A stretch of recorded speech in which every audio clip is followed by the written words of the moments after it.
വേഗം വരുന്ന നമ്മളുടെ കർത്താവായ യേശുക്രിസ്തുവിൻ്റെ തന്നെ നാമത്തിൽ എല്ലാവർക്കും സ്നേഹവന്ദനം. സങ്കീർത്തനം 34 10 വാക്യം ഇപ്രകാരമാണ്: ബാലസിംഹങ്ങളും ഇരകിട്ടാതെ വിശന്നിരിക്കും, യഹോവയെ അന്വേഷിക്കുന്നവർക്കോ ഒരു നന്മയ്ക്കും കുറവില്ല. ബാലസിംഹങ്ങൾ ഇരകിട്ടാതെ വിശന്നിരിക്കുന്നു എന്നത് ഒരിക്കലും ചിന്തിക്കുവാൻ കഴിയാത്ത കാര്യമാണ്. എന്നാൽ അങ്ങനെ സംഭവിക്കാം. എങ്കിലും യഹോവയെ അന്വേഷിക്കുന്നവർക്ക് ഒരു കുറവും വരാതെ, അനർത്ഥങ്ങൾ സംഭവിക്കാതെ വഴി നടത്തുന്നവനാ നമ്മളുടെ ദൈവം. ദൈവം നമുക്ക് നൽകുന്ന സംരക്ഷണത്തെക്കുറിച്ച് ദാവീദ് ഇവിടെ പറയുന്നത്. നമ്മോടുള്ള അവൻ്റെ സ്നേഹം ഒന്നുകൊണ്ട് മാത്രമാണ് ഈ സംരക്ഷണം നമുക്ക് ലഭിക്കുന്നത്. എന്നാൽ ആ സംരക്ഷണം അനുഭവമാക്കുന്നതിന് നാം ചില കാര്യങ്ങൾ ചെയ്യണം എന്ന് മീഖ 7:7 പറയുന്നു. ഞാനോ ദൈവത്തിങ്കിലേക്ക് നോക്കും, എൻ്റെ രക്ഷയുടെ ദൈവത്തിനായി കാത്തിരിക്കും, എൻ്റെ ദൈവം എൻ്റെ പ്രാർത്ഥന കേൾക്കും. ദൈവത്തിൻ്റെ സംരക്ഷണം അനുഭവമാക്കുവാൻ 3 കാര്യങ്ങൾ ചെയ്യണം. അതാ ഇവിടെ പറയുന്നത്. 1, ദൈവത്തിങ്കിലേക്ക് നോക്കണം. പ്രതിസന്ധികളെ സ്വയം പ്രതിരോധിക്കുവാനാണ് അനേകരും ശ്രമിക്കുന്നത്. പരാജയപ്പെടുമ്പോൾ ലോകമാർഗത്തിൽ ആശ്രയിക്കും.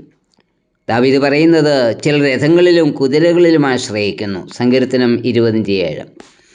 എന്നാൽ കുതിരകളിലും രഥങ്ങളിലുമുള്ള ആശ്രയം നമ്മെ പരാജയപ്പെടുത്തുന്നു. സങ്കീർത്തനം 20:8. അതായത് ലോകത്തിൽ ആശ്രയം വെച്ചാൽ നാം പരാജയപ്പെടും, ഒരു പരിഹാരവും നമുക്ക് ലഭിക്കില്ല. എന്നാൽ പരിഹാരം എവിടെ നിന്നാണ് ലഭിക്കുന്നത്? ദാവീദ് പറയുന്നത്, യഹോവയെങ്കിലേക്ക് ഞാൻ മനസ്സുയർത്തുന്നു, എൻ്റെ ദൈവമേ ഞാൻ നിന്നിൽ ആശ്രയിക്കുന്നു. സങ്കീർത്തനം 25:1-2 വാക്യങ്ങൾ. സങ്കീർത്തനം 121 1-2 വാക്യങ്ങളിൽ പറയുന്നത്, ഞാൻ എൻ്റെ കണ്ണ് പർവ്വതങ്ങളിലേക്ക് ഉയർത്തുന്നു, എൻ്റെ സഹായം ആകാശവും ഭൂമി ഉണ്ടാക്കിയ യഹോവയെങ്കിൽ നിന്ന് വരുന്നു. പ്രതിസന്ധികളിൽ ദൈവത്തിങ്കിലേക്ക് നോക്കണം. സ്തെഫാനോസിനെതിരായി കള്ളസാക്ഷികളെ നിർത്തി കുറ്റമാരോപിച്ച് കല്ലെറിയുമ്പോൾ സ്തെഫാനോസ് ഒന്ന് മാത്രമേ ചെയ്തുള്ളൂ. പ്രവൃത്തി 8:55. പരിശുദ്ധാത്മാവ് നിറഞ്ഞവനായി സ്വർഗത്തിലേക്ക് ഉറ്റുനോക്കി ദൈവമഹത്വവും ദൈവത്തിൻ്റെ വലത്തുഭാഗത്ത് യേശു നിൽക്കുന്നതും കണ്ടു. പ്രതികൂലങ്ങളിൽ ദൈവത്തിങ്കിലേക്ക് നോക്കുന്നവർക്ക് മാത്രമേ ദൈവമഹത്വം കാണുവാൻ കഴിയൂ. 2, യഹോവയ്ക്കായി കാത്തിരിക്കണം. ദൈവത്തിങ്കിലേക്ക് നോക്കുക മാത്രമല്ല, അവൻ കരം നീട്ടുന്നതുവരെയും ക്ഷമയോടെ അവൻ്റെ ആലോചനയ്ക്കായി കാത്തിരിക്കണം. ഒരുപക്ഷേ കാത്തിരിപ്പിൻ്റെ ദൈർഘ്യം കൂടിയേക്കാം. ചിലപ്പോഴെങ്കിലും കാത്തിരിപ്പിൻ്റെ സമയം പരീക്ഷണഘട്ടമായി തീർന്നേക്കാം.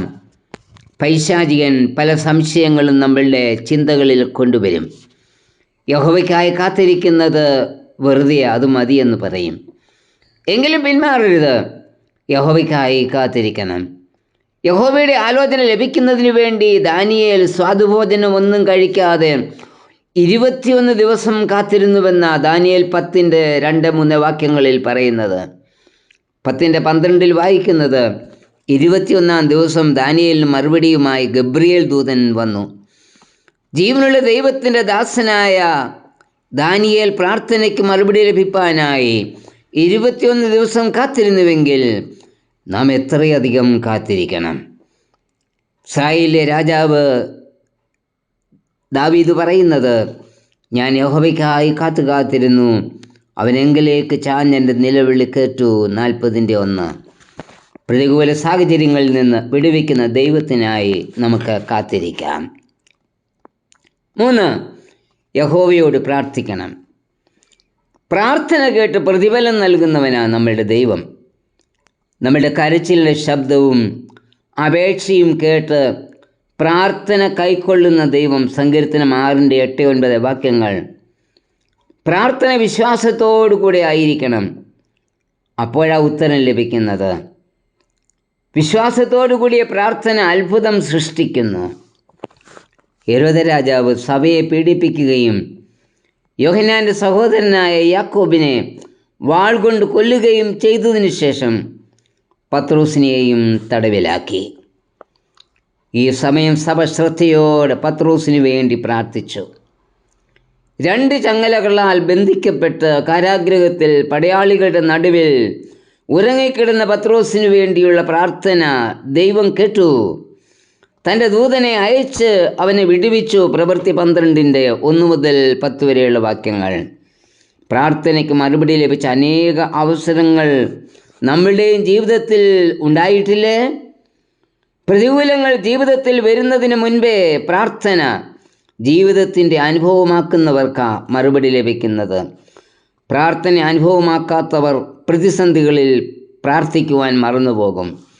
വിശ്വാസത്തോടെയുള്ള ഏതു പ്രാർത്ഥനയ്ക്കും കർത്താവ് മറുപടി തരിക തന്നെ ചെയ്യും. യാക്കോബ് 5:15. ഒരുപക്ഷെ അല്പം താമസിച്ചേക്കാം, എങ്കിലും മടുത്തു പോകരുത്. കണ്ണുനീരിൻ്റെ മുൻപിൽ മനസ്സലിയുന്നവനാണ് നമ്മുടെ ദൈവം.